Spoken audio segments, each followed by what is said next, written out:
Student, आप लोगों का अनुपात समानुपात टॉपिक चल रहा था। उस श्रृंखला में मैंने आपको कई वीडियो बनाए और उस वीडियो तक मैंने 170 क्वेश्चन सॉल्व करा चुका हूं। अब हम 171वां क्वेश्चन ले रहे हैं, लेकिन वो 170वें क्वेश्चन जैसे ही है, सेम टू सेम, थोड़ा सा चेंज है। तो 171 नंबर का क्वेश्चन मैं ले रहा हूँ आप लोगों के लिए। बड़े ध्यान से हम क्वेश्चन को समझेंगे, उस प्रश्न में और उस प्रश्न में क्या अंतर है। तो प्रश्न कुछ इस तरह से था कि ए बी तथा सी, ए बी तथा सी की आय का अनुपात, ए बी तथा सी की आय का अनुपात 7:9:12 है। 7:9:12 है तथा उनके खर्चों का अनुपात, उनके खर्चों का अनुपात 8:9:15 है। 8:9:15 है।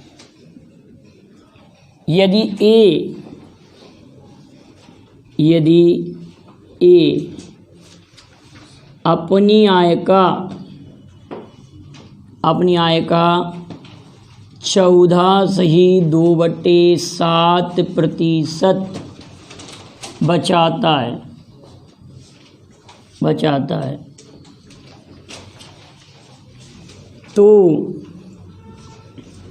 तीनों की बचत का अनुपात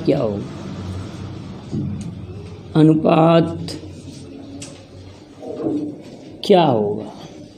बिल्कुल पिछले क्वेश्चन जैसा है, जैसा हमने पिछले क्वेश्चन सॉल्व किया था, सेम उसी जैसा क्वेश्चन है, बस यहाँ पर थोड़ा सा यहाँ चेंज दे दिया है।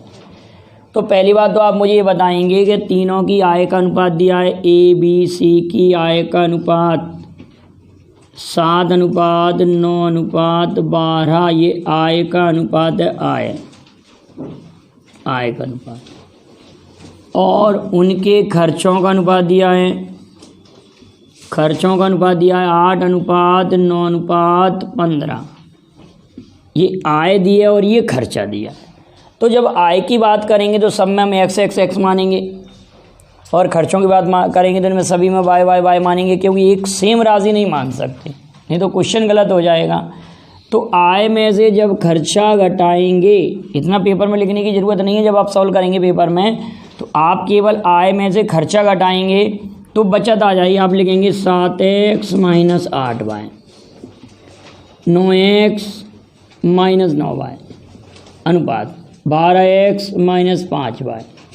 ये क्या आ रहा है? इनकी बचत का अनुपात। तो पेपर में इतना लिखने की आवश्यकता नहीं है, लेकिन एक बात और समझें, क्वेश्चन में ये कह रहा है कि ए अपनी आय का 14.2/7% बचाता है।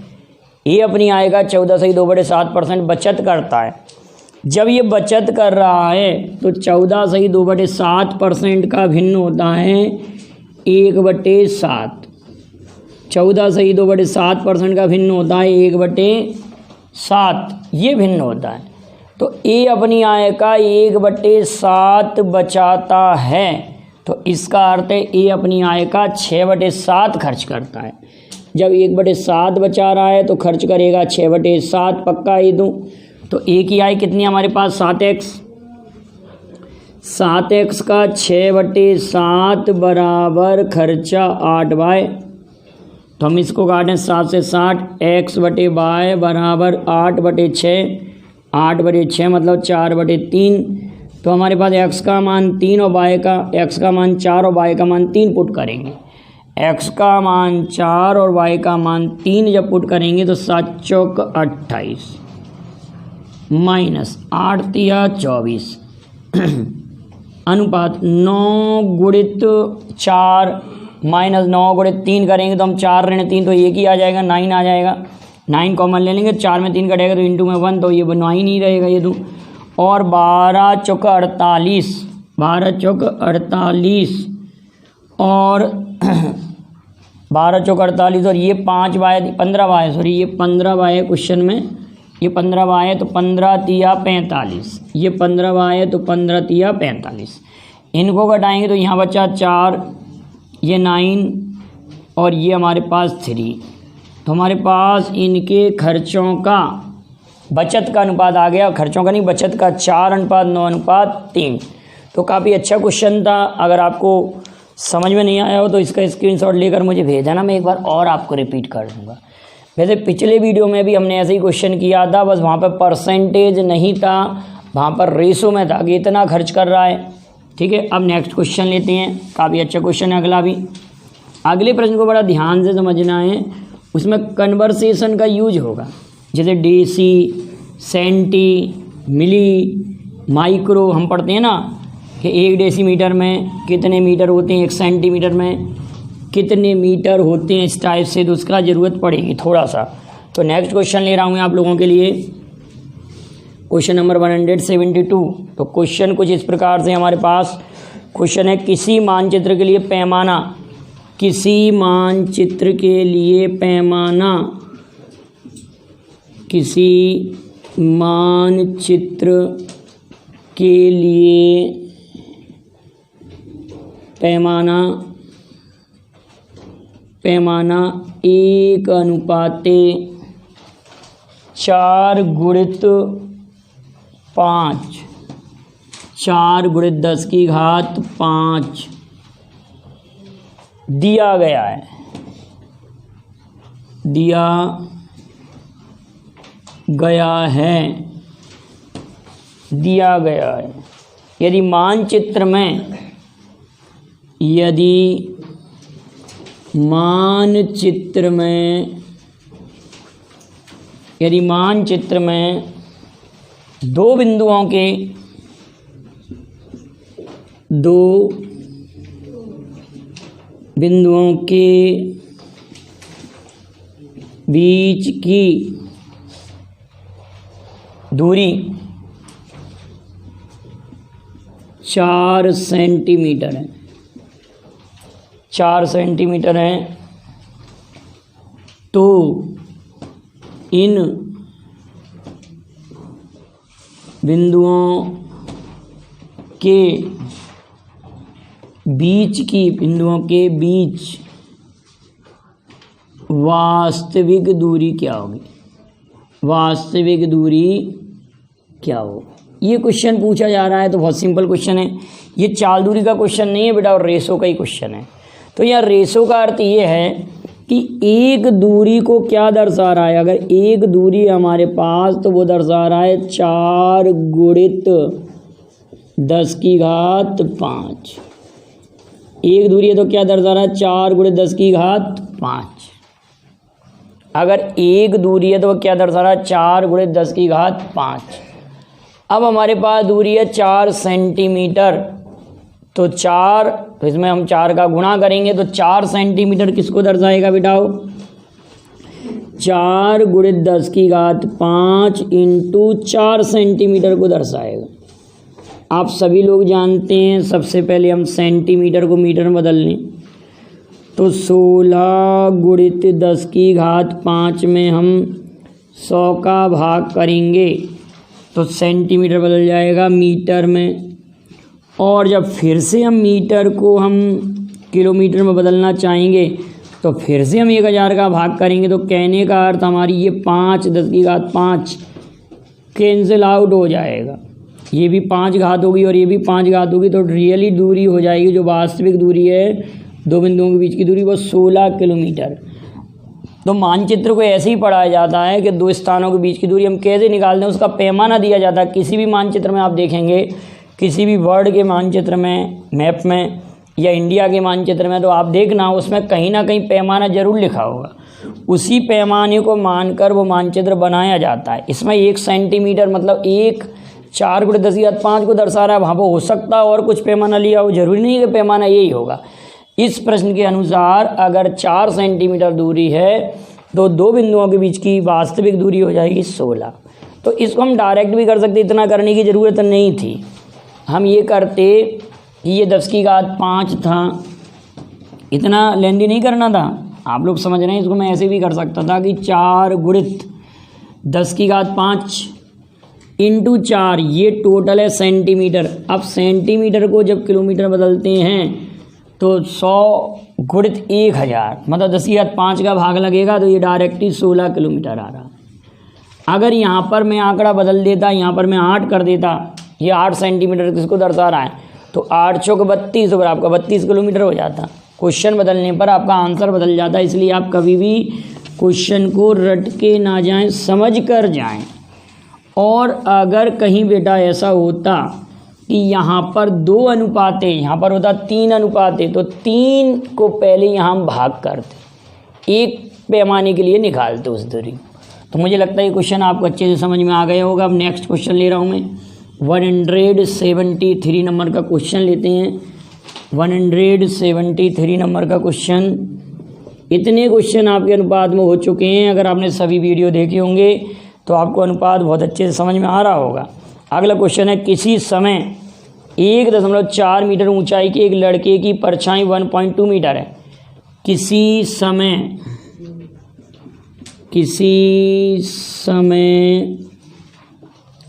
1.4 मीटर ऊंचाई के एक लड़के की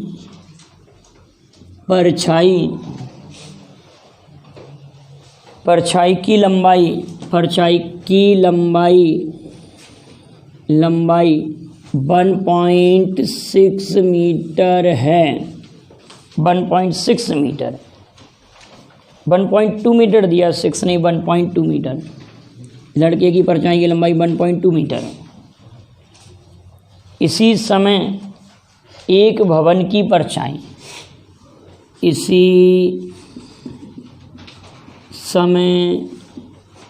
एक भवन की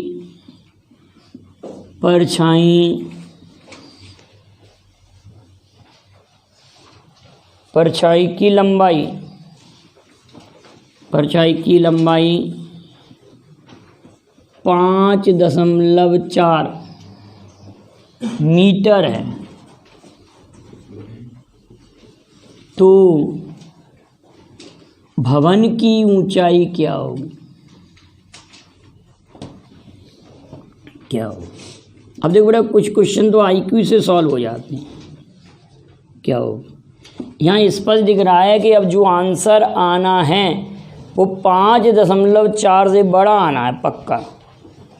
अब पेपर में अगर कोई एक ऑप्शन ही 5.4 से बड़ा दिया हो तो आप उसी को मानिएगा। जैसे पेपर में आपके लिए ऑप्शन दिया है 5.1 मीटर, अगला ऑप्शन दिया है आप लोगों के लिए 6.3 मीटर, अगला ऑप्शन दिया 3.21 मीटर और अगला ऑप्शन दिया है 4.63 मीटर। तो मैं तो इस क्वेश्चन को नहीं सॉल्व करूँगा, मैं तो इसको ऑप्शन देखते ही टिक कर दूंगा। थिंक विदाउट इंक कॉन्सेप्ट पर आधारित क्वेश्चन है, क्योंकि यहाँ स्पष्ट ये हो रहा है कि जो परछाई की लंबाई दी है ना, परछाई की लंबाई वो व्यक्ति की लंबाई से कम आ रही है।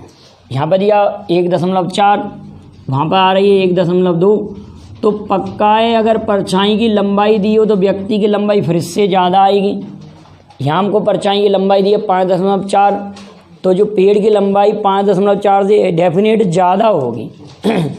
तो इसमें ज़्यादा वाला मान कौन सा दिया? 6.3, तो आपने डायरेक्ट ये टिक कर दिया। लेकिन अब आपका मानना ये होगा कि सर कहीं ऐसा ऑप्शन हुआ कि सभी ऑप्शन ज़्यादा वाले दिए, सभी ऑप्शन हमको ज़्यादा दिए या 2 ऑप्शन ज़्यादा वाले दिए और 2 ऑप्शन कम वाले दिए, तो कम वाले तो गए। अब इन माना कि ये 5.6 दे देते, यहाँ पर 5.6 दे देते, तब आप क्या करते? माना कि मैंने ऑप्शन आप दोबारा से चेंज कर दिए। फर्स्ट ऑप्शन लिख दिया मैंने 5.6, नेक्स्ट ऑप्शन लिखा मैंने 6.3 और नेक्स्ट ऑप्शन लिखा 3.21 और नेक्स्ट ऑप्शन लिखा 4.63। तो अब हम इन दोनों ऑप्शन में से किसको चूज करेंगे? तो डायरेक्ट नहीं कर सकते बेटा, हो सकता है ये भी आंसर हो जाए, ये आंसर हो जाए, तो अब हमको सॉल्व करना पड़ेगा। तो सॉल्व कैसे करेंगे कि 1.4 मीटर ऊंचा है व्यक्ति या लड़का, उसकी परछाई है 1.2, हमने लिख दिया 1.2, फिर हमने कहा कि व्यक्ति की नहीं, पेड़ की परछाई है 5.4, तो पेड़ की ऊंचाई क्या होगी, तो x हमने ये लिखा। अब हमने यहाँ से दशमलव को डिलीट कर दिया, ये दशमलव गया काम से।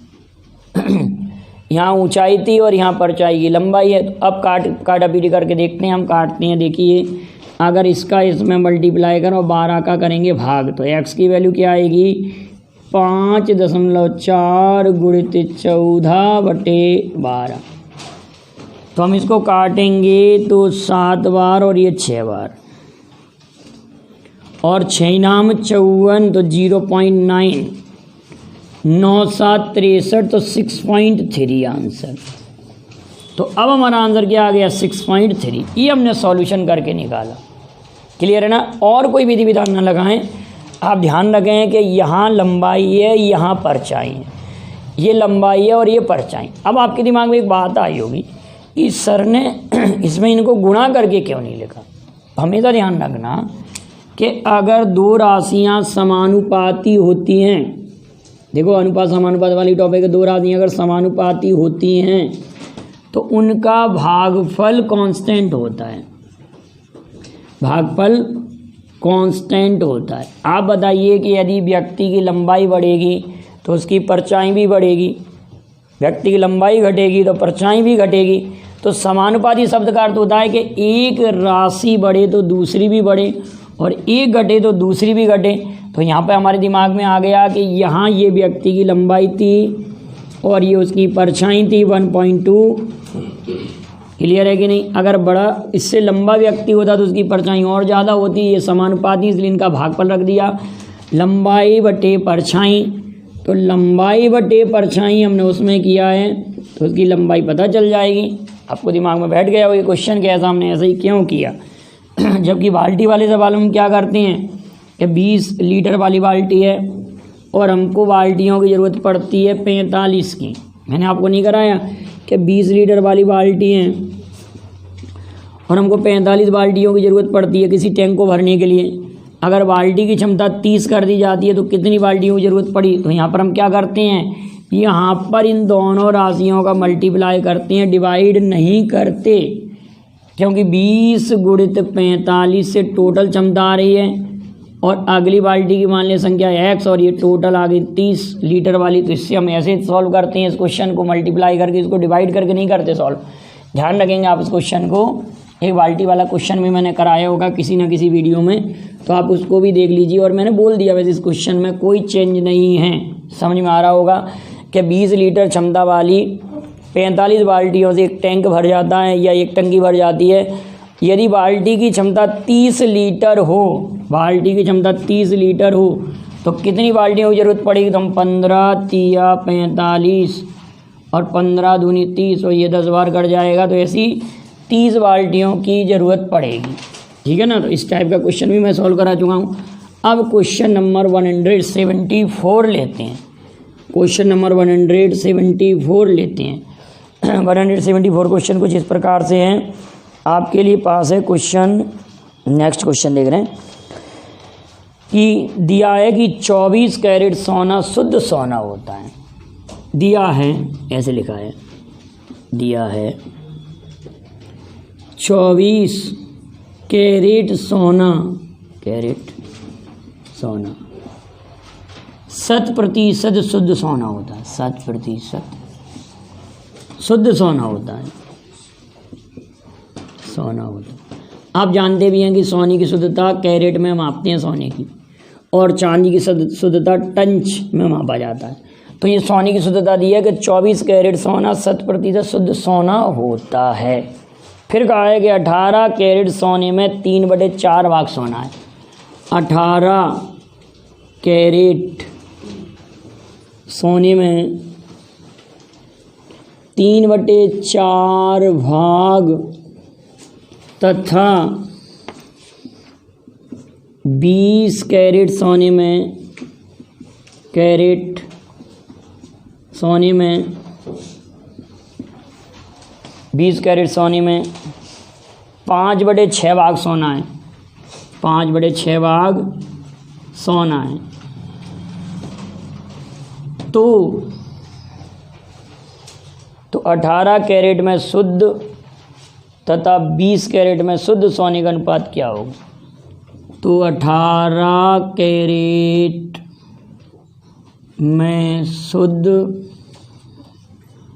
तथा 20 कैरेट में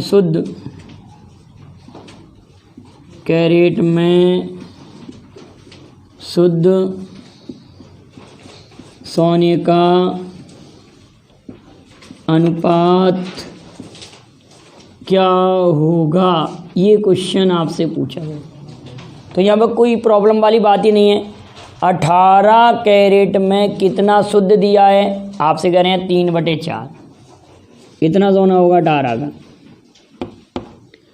और 20 कैरेट में कितना होगा 5/6। केवल सोने की ज़रूरत है, यहाँ पर शुद्ध सोने की बात है। यहाँ 18 और 20 का मल्टीपल नहीं करेंगे तो ये कट गया 2 बार और ये कटेगा 3 बार, 3 3 का 9 और 5 दूनी 10, तो 9:10 आपके प्रश्न का आंसर आएगा। क्या आएगा? 9:10। चलो देख रहे हैं वीडियो लेंदी तो नहीं हो रहा आप लोगों के, लंबा तो नहीं बन रहा।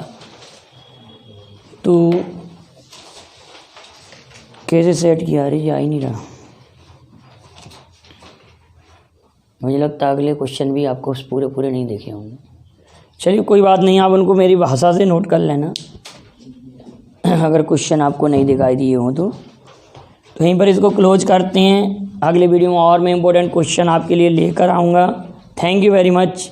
जय हिंद, जय भारत।